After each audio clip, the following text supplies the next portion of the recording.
하나님의 일은 사람이 하는 것이 아닙니다. 하나님이 하십니다.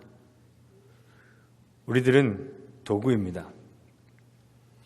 우리는 모세의 손에 잡혔던 지팡이처럼 하나님의 손에 들린 나무 막대기 같은 존재입니다. 모세가 지팡이를 손에 들었을 때 홍해가 갈라져 벽을 이루고 마른 땅을 드러냈습니다. 그러나 그 능력의 근원은 지팡이가 아닙니다. 그 지팡이가 반석을 두드리자 반석이 물을 내었습니다. 그러나 그 능력의 근원지는 지팡이가 아닙니다. 능력의 지도자는 지팡이가 아니라 모세였던 것을 사람들은 다 알고 있습니다. 하나님의 사람들을 통해 많은 크고 놀라운 일들이 일어납니다. 모세는 전혀 불가능할 것 같은 일들을 해냅니다. 이스라엘 백성을 애굽에서 건져냈습니다. 여호수아, 전혀 훈련되지 않은 오합지졸 같은 이스라엘 백성을 이끌어 가나안 땅을 정복했습니다. 엘리야는 하늘에서 불이 내려오도록 하기도 했습니다. 해와 달을 공중에 세웠던 사람도 있습니다. 그러나 역시 능력의 근원은 사람이 아닙니다. 하나님이십니다. 구약시대나 초대교회 시대에는 종종 하나님의 능력이 기적적으로 그리고 가시적으로 나타났던 시기들이었습니다. 그래서 하나님의 일하고 계심을 인식하기가 상대적으로 좀 쉬웠을 수도 있습니다. 하지만 오늘날은 하나님의 초자연적인 역사를 눈으로 확인하기 참 어려운 시기입니다. 그래서 사람들은 지금도 사람이 아닌 하나님이 일하시는가 의심할 수도 있습니다. 특히 교회에서 신자들에게 열심을 강조하다 보니까 자칫 일하시는 하나님보다 하나님 손에 들린 나무 막대기에 시선을 집중하게 되기도 합니다. 그러나 신앙이라는 것은 눈으로 보이는 일에 집착하는 것이 아니라 눈으로 보이지 않는 일하시는 하나님을 믿음의 눈으로 보는 것이고, 나는 하나님의 손에 붙들린 나무 막대기 같은 존재임을 고백하는 것이다 할 수 있습니다. 예수님이 승천하신 후에 이미 이 땅에 시작된 하나님 나라는 완성을 향하여 나아갑니다. 사도행전 우리가 공부하고 있는데요. 사도행전은 온 세계에 세워지는 하나님 나라를 소개하고 있습니다. 세상은 아주 맹렬하게 하나님 나라가 확장되는 것을 방해합니다. 법과 제도로 복음의 전파를 막고 있습니다. 유혹으로, 박해로 신자들을 핍박합니다.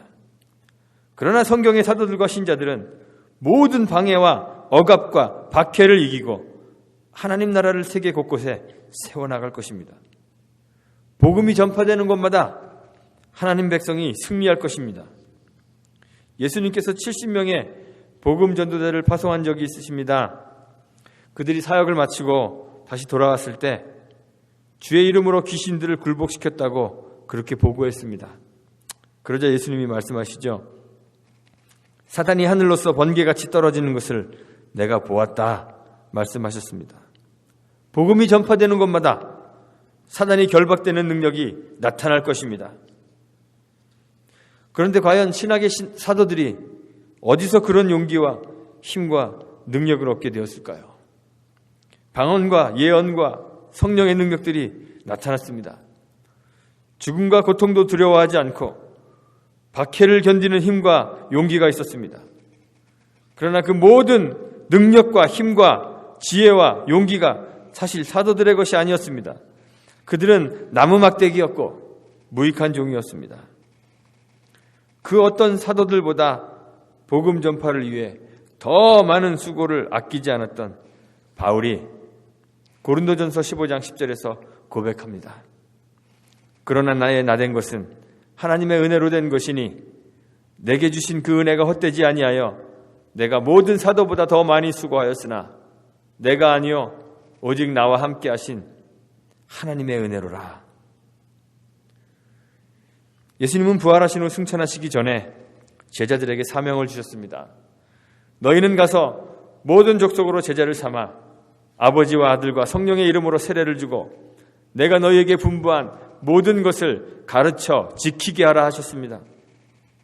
주님의 명령에 따라 사도들과 성도들이 복음 전파자의 삶을 살았습니다. 사도들과 신자들은 세상에 그들이 얼마나 강력한 존재인가를 보여주었습니다. 바울은 고린도후서 10장 4절에서 우리의 싸우는 병기는 육체에 속한 것이 아니요 오직 하나님 앞에서 견고한 진을 파하는 강력이라고 했습니다. 사단을 결박하고 견고한 진을 파하며 하나님 나라를 세워가는 권능, 그 권세 과연 누구의 것일까요? 사명을 주시면서 주님이 말씀하셨죠. 마태복음 28장 18절입니다. 하늘과 땅의 권세를 내게 주셨으니. 사명을 받은 제자들이 강력해서 하나님 나라가 세워지는 것이 아닙니다. 하늘과 땅의 모든 권세가 우리가 아닌 그리스도 주님께 주어졌기 때문에 신자들을 통해 이 땅에 하나님 나라가 세워집니다. 제자들은 권능을 받고 예루살렘과 온 유대와 사마리아와 땅끝까지 이르러 그리스도의 증인이 될 것입니다. 그러나 그 앞에 전제가 붙어 있습니다. 성령이 너희에게 임하시면. 그래서 주님이 제자들에게 예루살렘을 떠나지 말고 내게 들은 바 아버지의 약속하신 것을 기다리라고 하셨습니다. 주님은 그 말씀을 하시고 승천하셨죠. 주님의 승천을 목격한 제자들은 이제 주님의 당부대로 감람산에서 예루살렘으로 들어갑니다. 제자들의 상태가 어땠을까요? 처음 예수님이 부활하셨을 때 제자들은 갈릴리에서 주님을 만나기를 기다리고 있었습니다. 그때 베드로가 말합니다. 나는 고기나 잡으러 가야겠다. 베드로만 그런 것이 아닙니다. 7명의 제자들이 베드로를 따라 고기 잡으러 나갔습니다.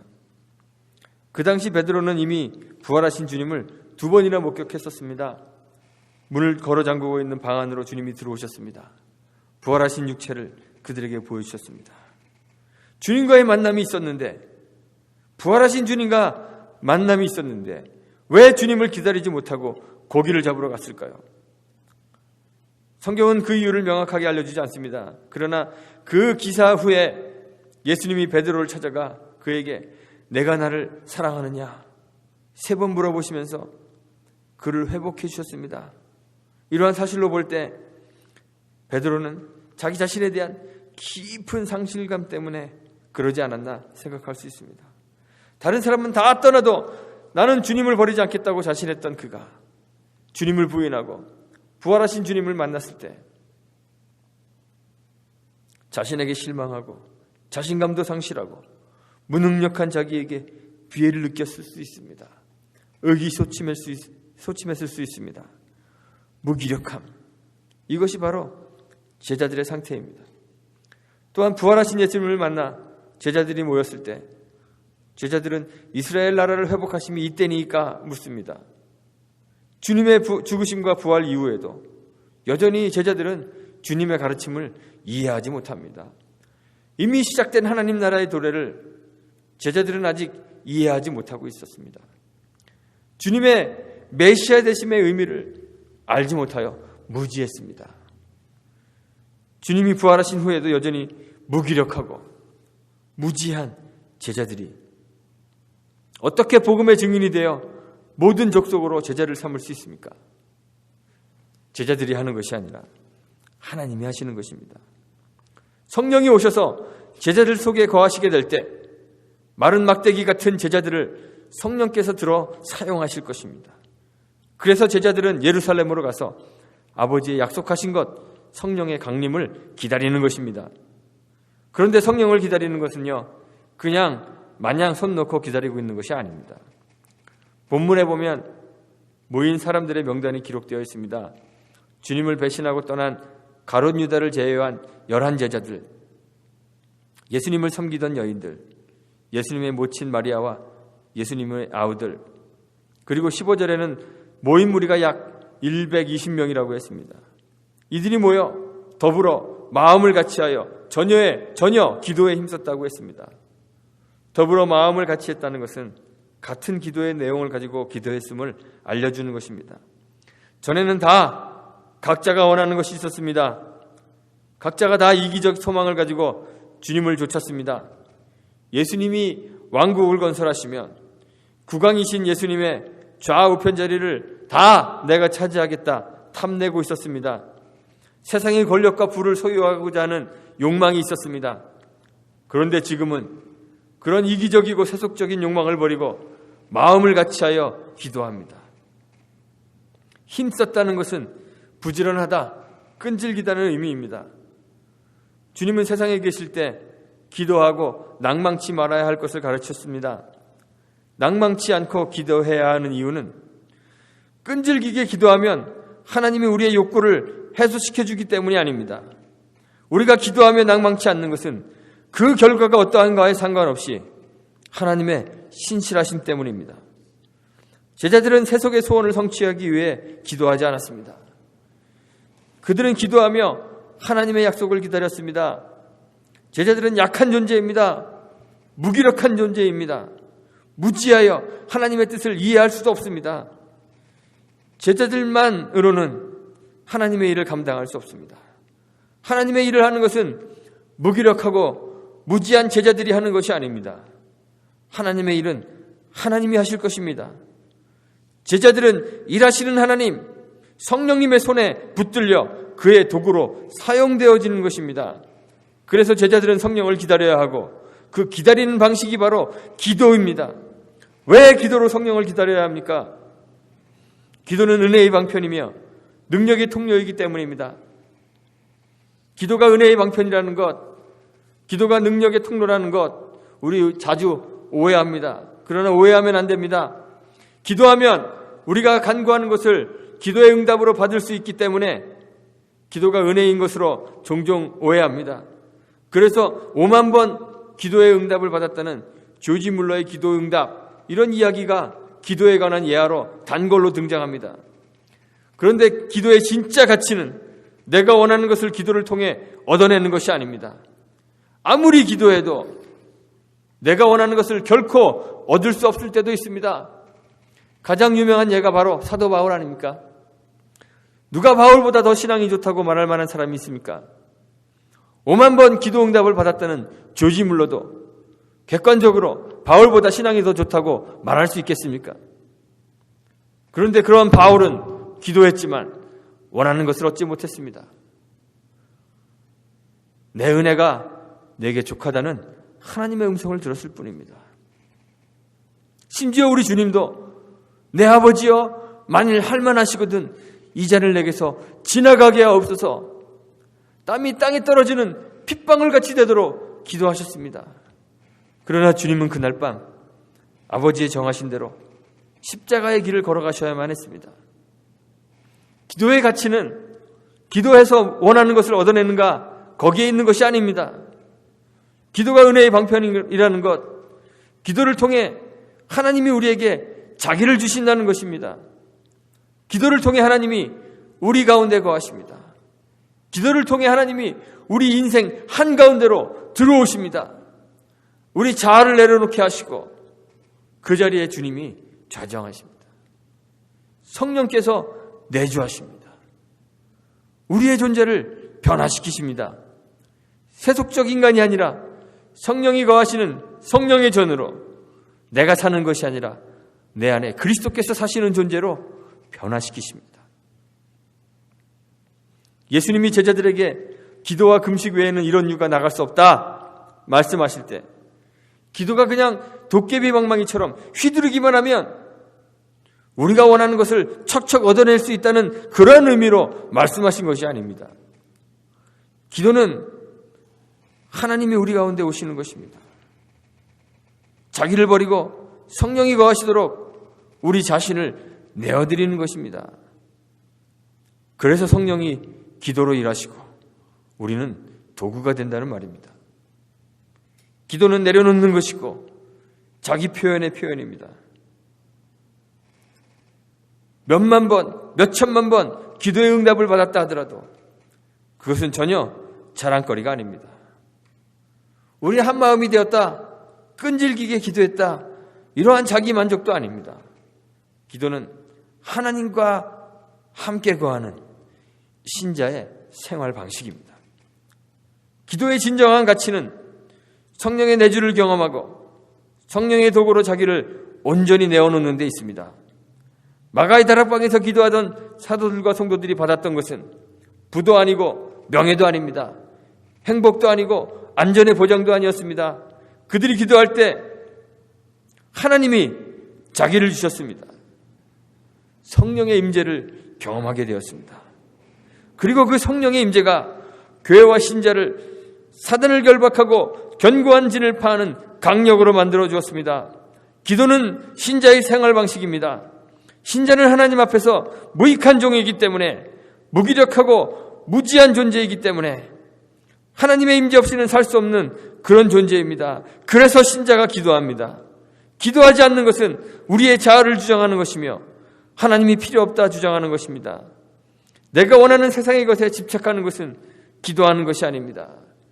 기도는 나를 버리고 하나님을 얻는 것이기 때문입니다.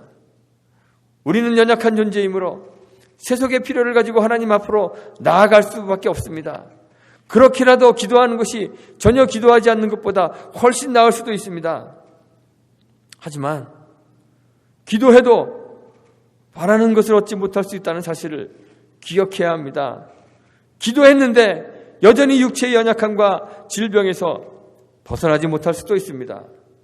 기도했는데 여전히 사업의 어려움이 해결되지 않고 가난과 빈곤에서 헤어나올 수 없는 수도 있습니다.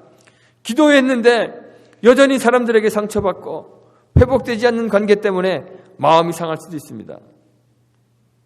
그러나 기도는 하나님이 우리 가운데 오시는 은혜의 방편이며 능력의 통로이기 때문에 기도하는 가운데 우리는 다 하나님을 만나는 것입니다. 내주하시는 성령의 임재를 경험하게 될 것입니다. 능력의 성령이 임재하셔서 모든 것을 참고 견디고 이기는 능력을 발휘하게 될 것입니다.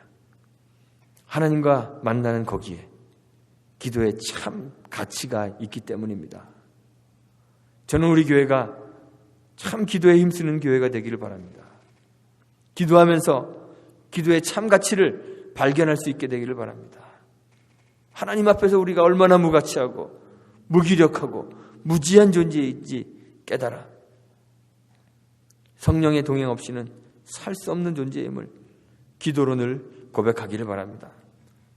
기도가 신자의 생활 방식임을 깨달아 알게 되기를 바랍니다. 세속의 욕구를 채우는 것보다 우리에게 자기를 주시는 하나님을 만나는 것이 기도의 참 가치임을 깨달을 수 있게 되기를 간절히 소망합니다. 주님이 말씀하신 바 아버지의 약속하신 것, 즉 성령의 임재를 기다리며 마음을 아파여 기도에 힘썼던 제자들처럼 우리 교회도 우리 인생의 모든 문제의 참 해결자이신 성령의 임재를 기다리며 한 마음으로 기도에 힘쓰는 그런 교회가 되기를 주님의 이름으로 축원합니다. 기도하겠습니다.